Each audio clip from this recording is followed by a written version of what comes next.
날씨가 갑자기 또 차가워지고 있는데 감기 걸리지 않도록 조심하시기를 바랍니다. 왜냐하면 감기가 가벼운 것 같아도 모든 질병은 감기로부터 시작한다 그러죠. 가벼운 듯 하지만 많은 아픔을 가져오는 질병 가운데 하나가 감기 바이러스이기 때문입니다. 그리고 또 감기 바이러스에 쉽게 노출되는 것은 우리 건강이 그만큼 조금 약하다라는 것을 그대로 보여주는 거예요. 그러니까 항상 이럴 때일수록 좀 더 관리하고 조심하면서 깨어 있어야 합니다. 이렇게 조금 힘들고 지치면 날씨도 거기에다가 차가워지면 어김없이 기침도 하고 또 목도 아프고 감기 증상들이 나타나죠. 우리 몸이 반응을 하는 겁니다. 여러분, 그런데 우리의 몸은 이렇게 우리의 가지고 있는 에너지보다 더 많이 쓰거나 힘이 붙이도록 일을 하게 되어지면 반드시 그에 반응을 한단 말이에요. 그렇다면 우리의 영은 어떨까요, 여러분? 우리의 영도 하나님 앞에서 우리가 영적으로 풀어야 될 수많은 과제들을 가지고 있음에도 불구하고 그것을 풀지 못하고 고민하고 끙끙거리고 있으면 반드시 반응이 나타납니다. 어떤 반응으로 여러분 나타날까요? 힘들면 몸이 아픈 것처럼 영적으로 아픈 것은 무엇입니까? 하나님을 예배하는 것이 좀 소홀히 되어지고 기도의 자리가 멀어지고 말씀이 멀어지는 이런 여러 가지 영적인 증상들로 나타납니다. 그래서 우리가 하나님 앞에서 얼마나 건강하게 살아가고 있는가 점검하려고 하면 신앙의 기본기가 잘 다져지고 있는가를 꼭 살펴야 되는데 그 가운데 가장 먼저 점검해야 될 게 바로 이 기도입니다. 기도.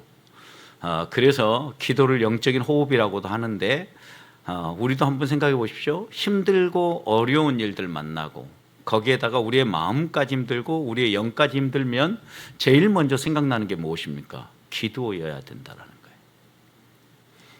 거예요. 그래야 하나님 앞에서 우리의 영이 살아 숨쉬고 우리의 육체가 연약할 때 다시 일어설 수 있는 힘이 생기기 때문입니다. 그래서 우리 주님도 분명하게 기도의 중요성을 강조해서 제자들에게 이렇게 기도하라라고 이렇게 가르쳐 주셨고 또 이런 가르침을 따라서 기도의 삶을 살았던 바울 사도는 빌립보서 4장 6절에서 아무것도 염려하지 말고 감사함으로 하나님께 기도해라.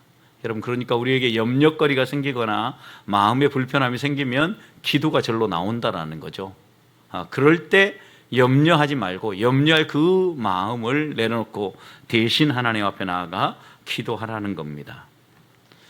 그런데 우리가 기도와 관련해서 한 가지 생각해야 될 것은 오늘 우리가 함께 읽었던 이 말씀 예수님의 기도이죠. 어떻게 보면 예수님의 강청 기도라고 말할 수 있고 간절한 기도입니다. 한 번으로 포기하지 아니하고 3번씩 반복하는 기도라고 말할 수 있습니다.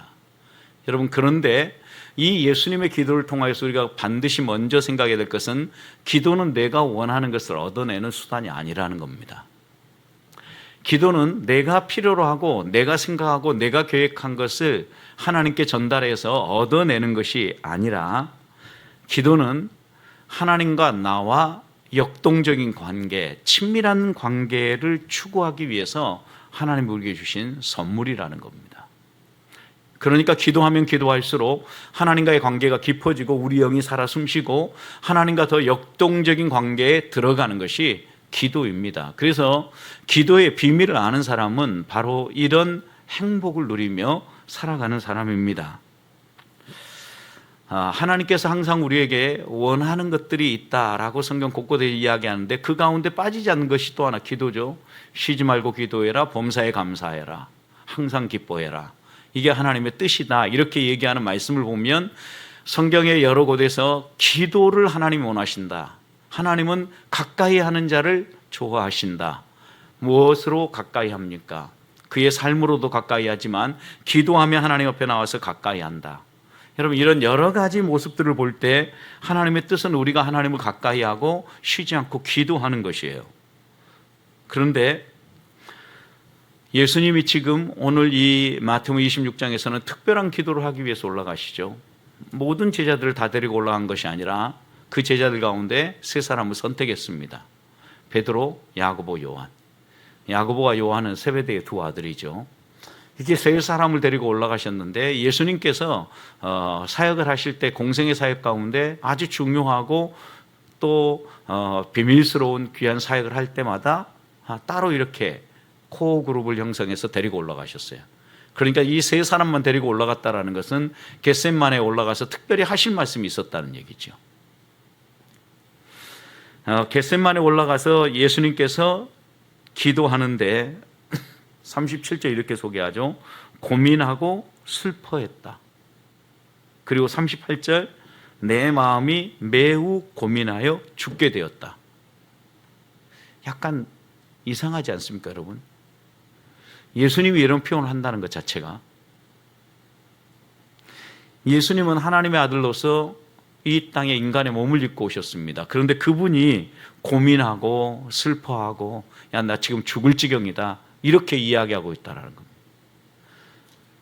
그런데 이것을 한번 역으로 돌려서 놓고 생각해 보면 예수님도 우리와 똑같은 인간의 몸을 입고 이 땅에 오셨다는 것을 가르쳐 주는 거죠. 인간적인 면모가 드러나고 있는 부분이죠. 전지전능하신 하나님으로서의 모습이 아니라 어떻게 보면 우리와 똑같은 연약한 모습을 가지고 하나님 앞에 무릎 꿇는 예수님의 모습을 보게 되는 겁니다. 이것은 예수님께서 33년을 철저하게 인간으로 사셨다라는 것을 보여주시는 겁니다. 가끔 우리가 실수하는 것 가운데 하나가 예수님은 하나님의 아들이셨기 때문에 가능하였을 것이다 라고 얘기합니다. 그런데 오늘 이 말씀을 봐도 분명히 우리 주님은 100% 인간, 우리와 똑같은 인간으로 사셨습니다. 그러니까 이런 어려운 일들을 만났을 때, 눈앞에 정말 감당하기 힘든 일들을 만났을 때, 야, 내가 너무 힘들고 고민스러워서 죽을 지경이다 라고 표현하셨던 겁니다. 전능하신 하나님이 인간의 몸을 입고 들어와서 이 땅에서 인간으로 사신다는 거 쉽지 않은 일이죠, 여러분. 생각해 보십시오. 가끔 우리가 다른 사람의 삶을 체험한다라는 관점에서 체험, 여행, 체험, 생활 이런 것들을 할 때가 있죠. 뭐 크게 안 보아도 뭐 휠체어 생활하는 사람, 걷지 못하는 사람의 그 불편함을 조금 우리가 경험하기 위해서 만약 하루 내내 휠체어만 타고 생활한다고 여러분 한번 생각해 보십시오. 여러분 같으면 어떨 것 같습니까? 야, 안 걸어서 신나고 좋다 이러겠습니까? 빨리 휠체어 이거 털어버리고 싶을 겁니다. 왜냐하면 우리 두 발로 걸어 다니는 것보다 더 좋은 건 없기 때문이에요. 너무나 불편한 거죠. 여러분, 그런데 우리도 어떻게 보면 우리의 두 발로 걸어 다니는 것보다 더 좋은 게 없는데 휠체어를 타면 매우 불편한 것처럼 이 우주 만물을 창조하신 전능하신 하나님께서 인간의 몸을 입고 이 땅에 들어와 얼마나 불편하셨겠습니까? 마땅한 권리, 그리고 행하실 수 있는 여러 가지 능력, 이런 모든 것들을 우리 주님은 사사로이 쓰신 적이 없어요. 하나님 나라를 소개하고 하나님 나라를 확장하는 것 외에는 이런 하나님의 아들로서의 권능을 보이신 적이 없단 말이에요. 사단이 시험할 때도 보십시오. 굶주렸을 때 얼마든지 자기의 굶주린 배를 채우실 수 있을 텐데 주님은 한 번도 자신의 배를 채우기 위해서 기적을 행하지 않으셨어요. 철저하게 우리와 같은 인간으로서 이 땅에서의 고난을 그대로 받으면서 걸어갔다라는 겁니다. 그러니까 지금 죽음이 눈앞에 딱 다가왔을 때, 생사의 갈림길에 놓였을 때 우리가 똑같이 고민하는 것처럼 우리 주님도 고민하면서 고뇌에 찬 기도를 드렸다라는 겁니다. 여기에 오늘 첫 번째 우리가 기도해야 될 기도 제목이 있습니다. 아버지의 뜻을 따라서 우리가 살아가는 거 분명히 하나님께서 우리에게 당부하시고 원하시는 삶인데, 제일 먼저 우리가 하나님 앞에서 연약함을 경험하고 우리의 생각과 우리의 계획과 우리의 힘으로 되어지지 않은 일이 있을 때 우리 힘으로 풀려고 하지 말고 하나님 앞에 나와서 기도해야 된다는 겁니다. 예수님은 무엇 때문에 이 땅에 오신지 알았어요. 자신이 가야 될 길이 무엇인가도 알았어요. 이 십자가의 길이 힘들다라는 것도 알았어요. 모든 걸 다 알았어요. 그럼에도 불구하고 생사의 갈림길에 딱 마주쳤을 때 우리 주님은 이 겟셋만에서 기도하셨어요. 그것은 분명히 우리와 같이 인간의 몸을 입고 살아가시면서 우리가 감당하기 어려운 일들, 우리의 인생에 있어서 여러 가지 고뇌거리들을 만날 때 너희도 이렇게 기도하라고 우리 주님이 분명히 본을 보여주신 것입니다. 그때 우리에게 필요한 게 무엇입니까? 하나님 아버지의 뜻이 무엇인가를 아는 것이죠. 그리고 그 하나님의 뜻을 이해하고 끝나는 것이 아니라 그 아버지의 뜻대로 나아가는 거예요. 하나님은 오늘 이 예수님의 간절한 기도를 통하여서 우리에게 그걸 분명하게 가르쳐 줍니다. 오늘 또 우리 주님이 데리고 간 제자들에게도 이 고민거리를 그대로 드러내 보이면서 나를 도와서 나와 함께 기도해달라. 너희도 여기 머물러서 나를 위해 기도해달라. 잠을 자고 있을 때는 돌아와서 1시간도 나를 위해 깨어 있을 수 없었더냐 라고 이야기하면서 서로를 위해서 후원 기도하면서 도와주는 기도가 얼마나 필요한지를 가르쳐 주신 거예요. 또 우리가 힘든 이 인생의 여정을 걸어감에 있어서 우리 주변에 있는 사람들이 힘들어할 때 서로를 위하여 도우면서 기도해야 될 것을 가르쳐 주신 거죠. 또 하나 가르쳐 주신 것이 있다고 하면 우리가 할 일은요, 시험에 들지 않게 깨어 있는 거라는 거예요. 깨어서 노는 것이 아니라 깨어서 하나님 앞에 기도하는 것이다라고. 예수님은 3번 반복되는 기도 자리에서 한 번 돌아올 때마다 반복해서 제자들 어떻게 하셨습니까? 잘 자라 하고 내버려 두지 않으셨죠. 깨우셨어요. 그리고 나와 함께 기도하자라고 일으켜 주셨다는 거예요. 우리가 시험에 들지 않기 위해서 깨어 있어야 됩니다. 동시에 우리 주님이 우리에게 보여준 것은 우리 주변에 이렇게 주저앉아 있는 사람들 어떻게 하라는 겁니까? 깨우라는 거예요. 어떻게? 반복해서 그들이 정신을 차리고 기도할 수 있도록. 여러분, 그래야 공동체가 시험에 들지 않고, 그래야 우리의 가정이 시험 들지 않고, 그래야 우리가 건강하게 하나님 앞에서 믿음의 길을 걸어갈 수 있다는 걸 가르쳐 주는 겁니다. 깨어 기도하는 것, 시험에 들지 않는 길입니다. 나만 아니라 가정과 교회가 건강하게 서는 겁니다. 하나님의 뜻이 무엇인가 생각하면서 이 기도의 자리에 내가 서 있는가 오늘 이 밤 다시 한번 점검하고 깨어 기도합시다. 두 번째, 주님은 3번의 간절한 기도를 통하여서 알고 싶어 하시는 게 있었습니다. 39절 보십시오. 할만하시거든 만일 가능하다고 하면 이 잔을 내게서 지나가게 해 주십시오. 지나가게 해달라는 겁니다. 이 잔이 무슨 잔입니까? 십자가의 길이죠. 십자가의 길을 가시기 위해서 오셨는데 이 길을 피하게 해달라고 얘기하는 거예요. 전혀 예수님답지 않은 기도이지요. 여러분, 그런데 우리 주님은 2번째 기도하러 가서 첫 번째는 이 잔이 지나가게 해 주십시오라고 기도했죠. 여러분, 그런데 2번째 기도할 때는 지나가게 해 주십시오. 그런데 하나님 뜻이 아니면 하나님 아버지의 뜻대로 되기를 원합니다. 여러분, 기도가 이제 하나님 앞에 나아가서 반복해서 자기의 뜻을 아뢰면서 기도하는데요, 서서히 하나님의 뜻을 알아가는 쪽으로 반복해서 기도가 된. 그러니까 우리가 어떤 주제에 대해서 풀리지 않는 문제를 가지고 반복해서 나아가서 기도할 수 있어요. 그런데 그 기도가 어떻게 변해야 돼요? 하나님 아버지의 뜻을 따라서 하나하나씩 변해가는 거죠. 기도하면 기도할수록, 하나님 앞에 나아가면 나아갈수록 하나님은 선명하게 우리에게 하나님 뜻이 무엇인가를 가르쳐 주셔요. 여러분, 그러기 위해서 우리가 기도로 나오는 거예요. 내 뜻을 관철시키기 위해서 기도하러 오는 게 아니에요.